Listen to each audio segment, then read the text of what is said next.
Okay, so you're thinking about bringing a little more mindfulness to work, huh? Well, that's awesome. We're diving deep into mindful work today, this really fascinating book by David Gels. And, Yeah.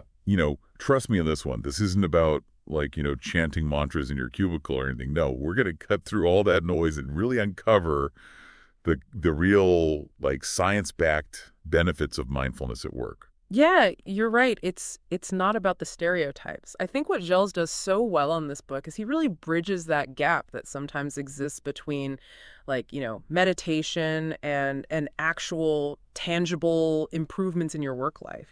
He tackles the skepticism head on, which I appreciate, with solid research and real-world examples. Yeah, which we love. Nobody wants to get stuck in the woo-woo, Oh, right? exactly. But, honestly, who hasn't felt that, like, overwhelming pressure of emails and deadlines and meetings, like, all hitting you at once? Oh, all the time. Oh my gosh, I'm feeling it just thinking about it.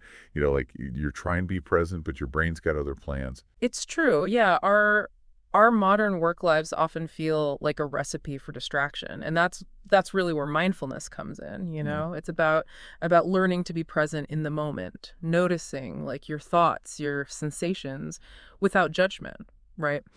And so think of it not as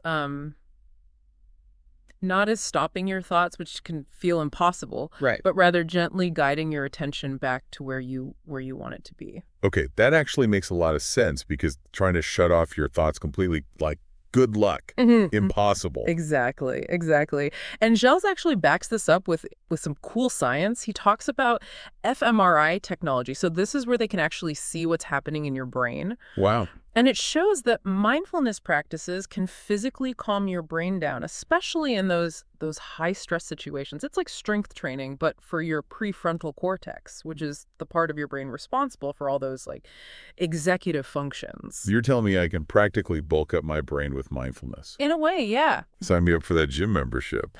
But seriously, how does that work? Like, what's going on in there?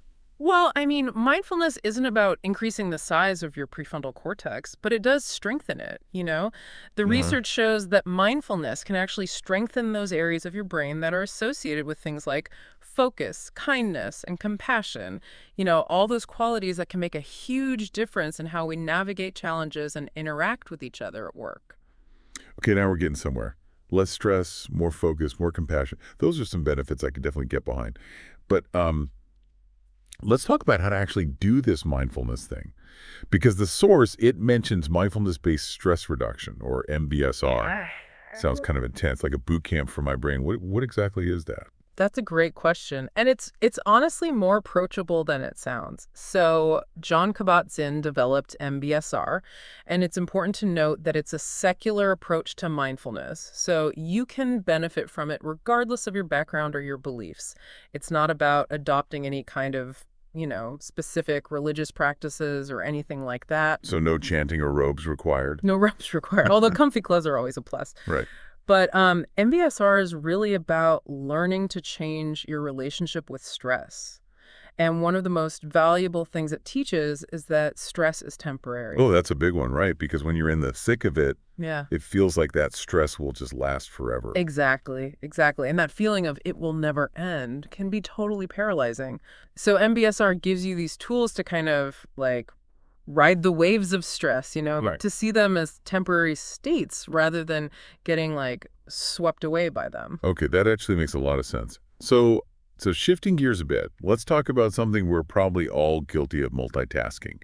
You know that feeling of having a million tabs open in your brain at once? Oh, yeah. Jill seems to think it's the ultimate productivity killer. Is he right? He makes a really, really compelling argument against multitasking. We live in this culture that practically celebrates being busy and juggling multiple things at once. Right. But the reality is multitasking often makes us less productive, not more. Gels talks about something called attention residue.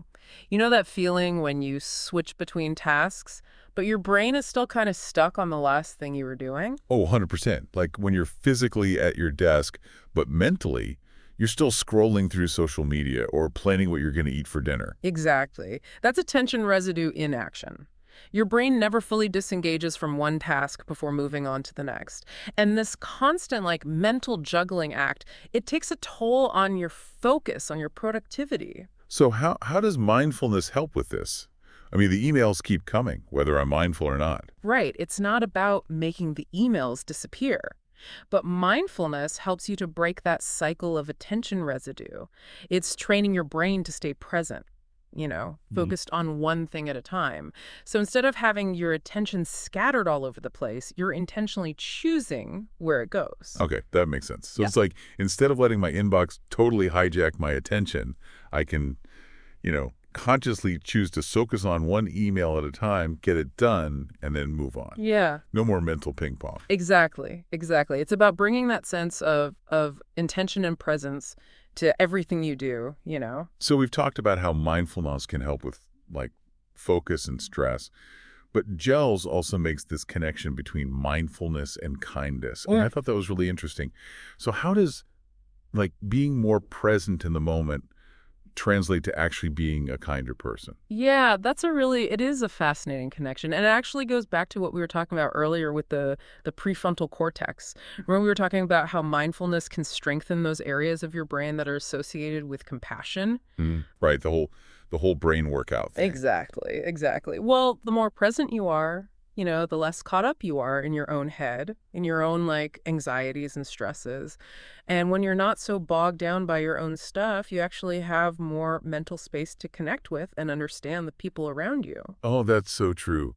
So instead of like snapping at a coworker who's stressing me out, I Yeah. can, take a breath, be present, and maybe respond with a little more patience and understanding. Exactly, exactly. It's about creating that little bit of space between, the stimulus, whether it's, the stressful coworker or the looming deadline and your reaction. Right. And in that space, you have the power to choose how you respond. Okay, that is a game changer Yeah. because yeah, so much of the time it's our reactions that really escalate a situation. It Yeah. really is. It really is. Gels actually suggests incorporating a specific mindfulness practice called loving kindness meditation to actually help cultivate more compassion.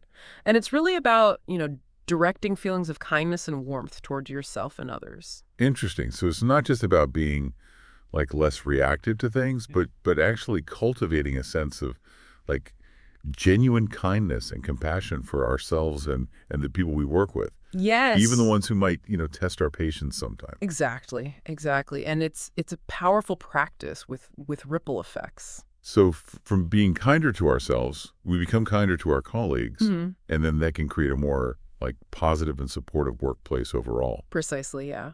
And these ideas can be, scaled up even further. Gels highlights a great example of this with Patagonia. Oh yeah, that's the company that actually encouraged their customers to buy less of their products, Yeah. right? That seems kind of risky, don't you think, for a business to do that? It definitely goes against like conventional business wisdom, right? Right. But it speaks to a deeper point about mindful leadership. It's not just about profits at all costs. It's about aligning your actions with your values, even if it means making, bolder choices that prioritize, people and the planet over short-term gain. So it's less growth at all costs and more like what we stand for as a company. That's a great way to put it. Yeah. Yeah. And this applies to, individuals as well, not just companies, right? It's about bringing that same level of awareness and intention to your own leadership style, to your own decision-making process. Yeah, that's really powerful. It's Yeah. about making conscious choices that benefit, you know, everyone involved, Hmm. employees, customers, even the planet, Yeah. rather than just focusing on, the bottom line. Exactly. Yeah. It's a Yeah. more holistic and sustainable approach to business and to life in general, really. Okay, so we've covered a lot of ground here. Hmm. Less stress, more focus, increased compassion, mindful leadership. I mean, mindfulness sounds amazing. But Gels also warns against something called McMindfulness. What exactly is that? It sounds kind of ominous. I love that term, McMindfulness. Yeah. It's so perfect. It perfectly captures this idea that mindfulness isn't something you can just like consume like a fast food meal, you know? Right. You can't just download an app, meditate for 5 minutes, and expect to be a Zen master overnight. Yeah, it's like grabbing a drive-through burger and expecting a gourmet meal. Exactly. Exactly. Real lasting change, it requires effort, it requires consistency, and a genuine desire to cultivate presence in your life. It's not a quick fix, it's a practice, it's a way of life. So no shortcuts to inner peace, huh? I guess it's both good and bad news, right? Right. But really what I'm hearing is that mindfulness it's about building a muscle, right? It's Yeah. not something you just like achieve overnight. You've got it. Think of it like learning a new skill or even training for a marathon, right? It takes time, it takes effort and dedication. But the rewards are more than worth it. And Gels does a great job of really laying out the research behind those rewards. Less stress, better focus, more compassion. And ultimately that's what we're all after, right? Yeah. A calmer, more focused and kinder experience of work, for ourselves and everyone around us. But I think that mindfulness warning is important because we live in a world that's so obsessed with these like quick fixes and instant gratification. Absolutely, yeah. And that's why Gels really emphasizes the importance of a genuine commitment to the practice. It's not about checking a box. It's about making a conscious choice to show up differently in your work and in your life. So if someone's listening to this and they're feeling, inspired, but maybe even a little overwhelmed, like where would you even begin to bring more mindfulness into your workday? Yeah, you definitely don't have to overhaul your entire life overnight. Start small. Maybe it's taking like 5 conscious breaths before you even open your inbox each morning, or setting a timer to remind yourself to take a quick break every hour to just step away from your desk, stretch, take a few deep breaths.